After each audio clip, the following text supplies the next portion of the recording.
It's foolproof. A gold mine without the shovels. Arvik Vanholm's voice echoed confidently across the high-ceilinged conference room. His sharp gray suit reflected the wealth he projected, but it was his eyes, calculated, unyielding, that captivated the room. Every investor present hung onto his every word, their hearts racing with the promise of untold riches. In the next decade, cryptocurrency mining will surpass gold extraction in profitability. And with Aurora Mining Ltd, you won't just invest, you'll own a piece of the future. Minimal effort, maximum returns. All powered by cutting-edge renewable energy. Applause erupted. The presentation had worked like a charm. Aurora Mining Ltd promised the impossible. Sustainable cryptocurrency, mining with a guarantee of returns exceeding 500% annually. Arvik's company marketed itself as the eco-conscious miner, leveraging clean energy to generate Bitcoin and Ethereum at unprecedented rates.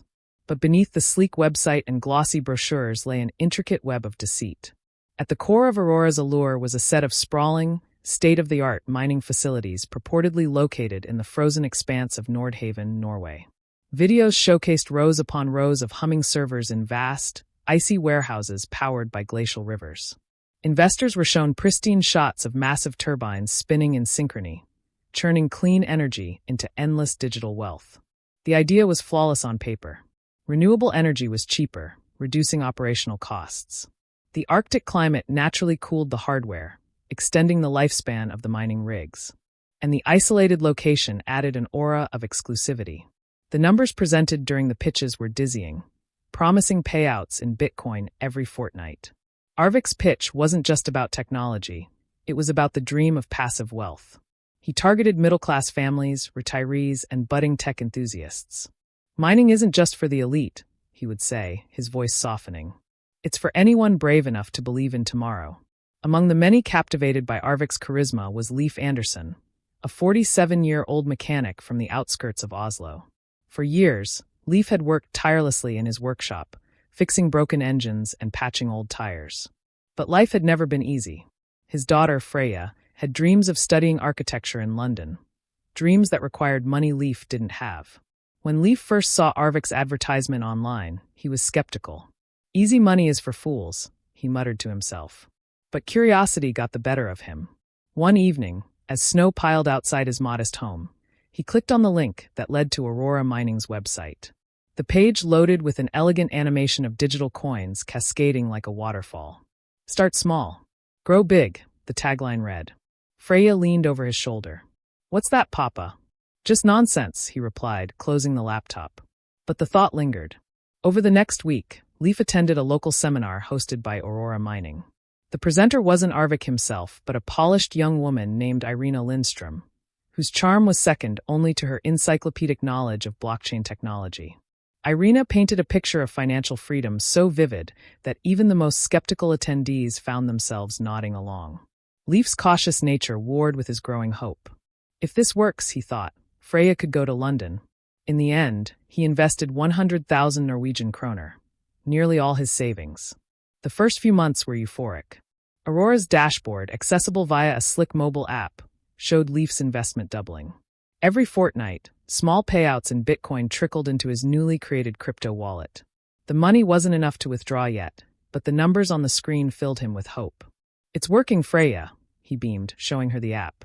Maybe you should pull some out now, Papa, Freya suggested, her brow furrowed. No. The real money comes later. That's what they said. But Freya's unease grew. While Leif trusted the glitzy presentations, Freya had been reading articles about crypto scams. Something about Aurora felt too good to be true. Why weren't there independent reviews of their operations? And why was there no way to visit the facilities?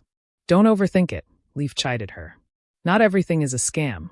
Meanwhile, in Nordhaven, investigative journalist Eirik Halvorsen was chasing a lead.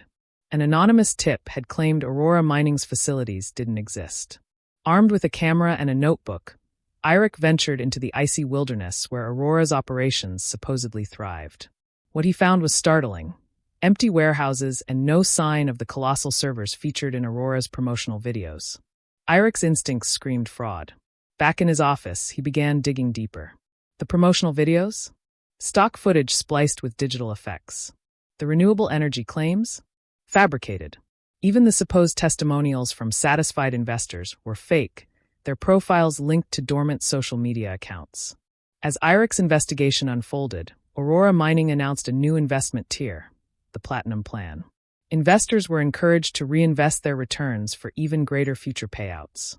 The pitch promised exclusive access to Aurora's quantum-powered mining, a technology Arvik described as the dawn of a new era. Leif was tempted. If I put in more now, I could retire in a year, he thought. But Freya's warnings echoed in his mind. Pull out now, she pleaded. Reluctantly, Leif tried to withdraw his initial investment.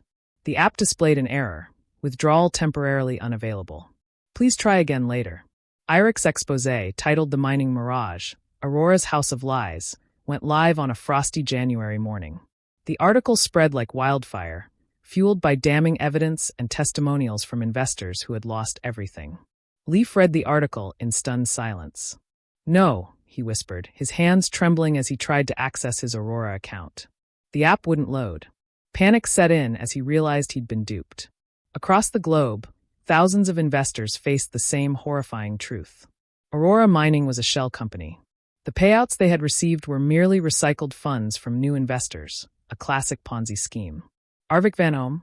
He had disappeared, his offshore accounts bloated with millions. Authorities scrambled to trace him, but he had covered his tracks too well. For Leif and others, justice seemed like a distant dream.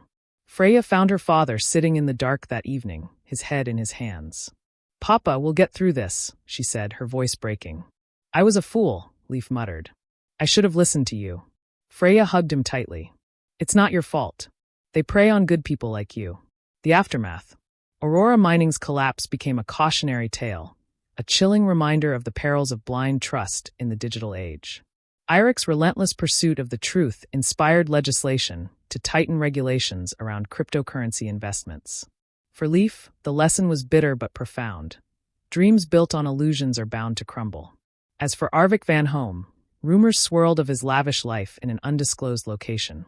But one thing was certain: trust, once betrayed, is the hardest currency to regain.